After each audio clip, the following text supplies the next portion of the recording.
इसलिए साथियों, हमारी सरकार ने इन सीमावर्ती गांवों को देश का प्रथम गांव माना।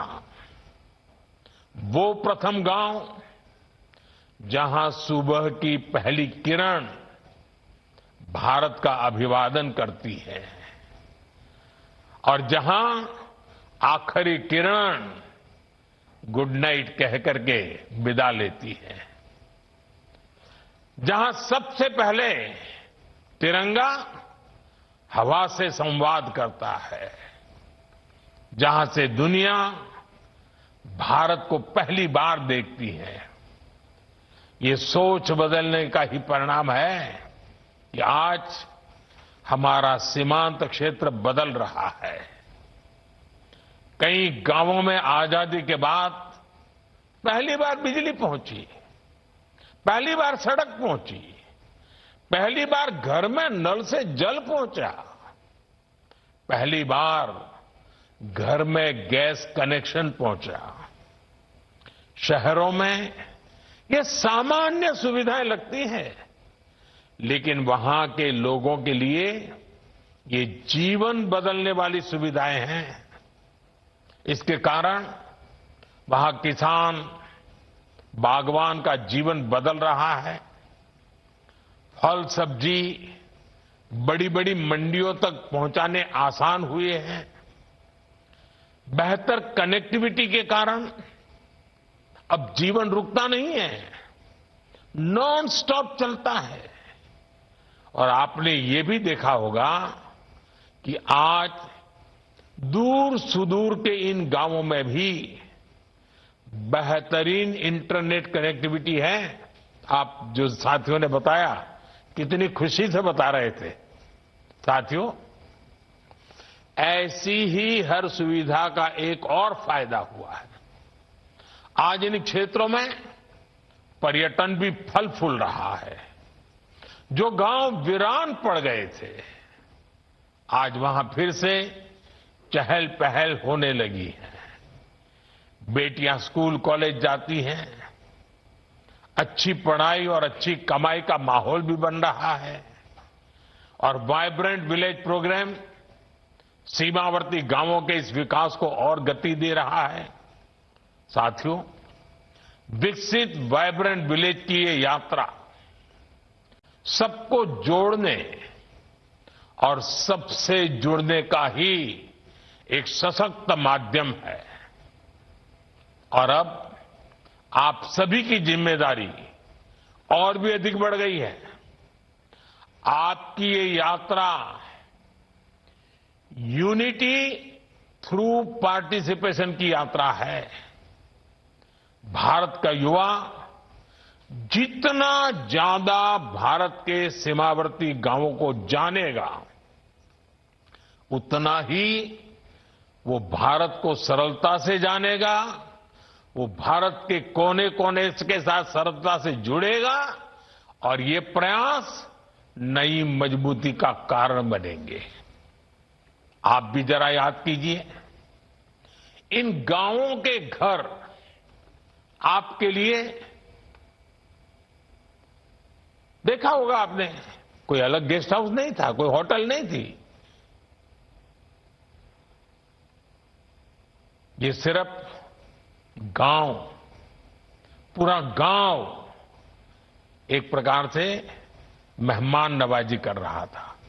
लेकिन आपने देखा होगा कि आपका सिर्फ गांव में रहना हुआ इतना नहीं,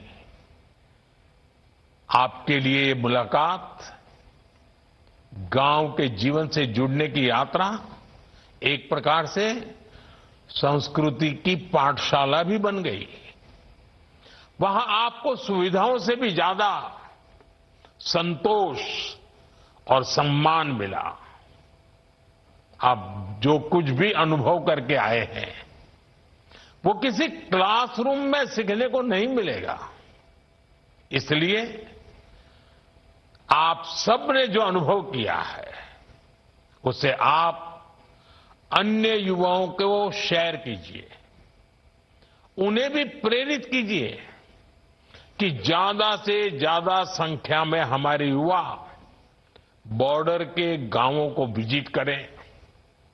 जितने ज्यादा युवा वहां जाएंगे, वहां रहेंगे, तो वे देश को देखेंगे, देश को समझेंगे। और जब लोग गांवों में जाना शुरू करेंगे, तो फिर उन गांवों में सुविधाएं भी और तेजी से पहुंचेगी। साथियों, हमारी सरकार इन सीमावर्ती गांवों में टूरिज्म को बहुत प्रोत्साहित कर रही है। आप सरकार के इन प्रयासों को विस्तार दे सकते हैं। मेरा आग्रह है कि आप में से हर युवा साथी कम से कम 100 युवाओं को अपने अनुभव जरूर शेयर करें। जिस क्षेत्र में आप रह रहे हैं, वहां के लोगों से संपर्क में रहें। आपने अगर कोई तस्वीरें वहां ली हैं, वहां की वीडियो बनाई है, तो उन्हें अपने सोशल मीडिया अकाउंट पर खूब शेयर करें। उन गांवों के जो कंटेंट क्रिएटर्स भी हैं, उनके साथ कोलैब करके आप नेचर और कल्चर को प्रमोट कर सकते हैं। वहां आपने कोई लोकल प्रोडक्ट देखा हो, उसको आप अपने इलाके में कैसे प्रमोट कर सकते हैं, इस बारे में विचार करें। इंटरनेट पर जानकारियां तो बहुत होती है, लेकिन आप इन गांवों की ऑथेंटिक जानकारियां साझा कर सकते हैं। आप अब खुद भी अपने दोस्तों के साथ, अपने परिवार के साथ इन गांवों में घूमने फिरने जाएं। और मैं तो स्कूल, कॉलेज, यूनिवर्सिटी से भी कहूंगा कि आप बॉर्डर विलेज के एजुकेशन टूर भी आयोजित कर सकते हैं। साथियों, मेरा हमेशा से ही ये दृढ़ विश्वास रहा है कि भारत के आप जैसे नौजवान 21वीं सदी की दुनिया को शेप करने वाले हैं। भारत के युवा की यही असली नियति है। आज का युवा विकसित भारत की ऊर्जा भी है और विकसित भारत का सबसे बड़ा लाभार्थी भी है। इसलिए युवा शक्ति जब देश की चुनौतियों और समाधानों से सीधी जुड़ेगी, तो भविष्य निश्चित ही उज्जवल होगा। इसी भावना के साथ आप सभी को फिर से बहुत बहुत शुभकामनाएं, बहुत बहुत धन्यवाद।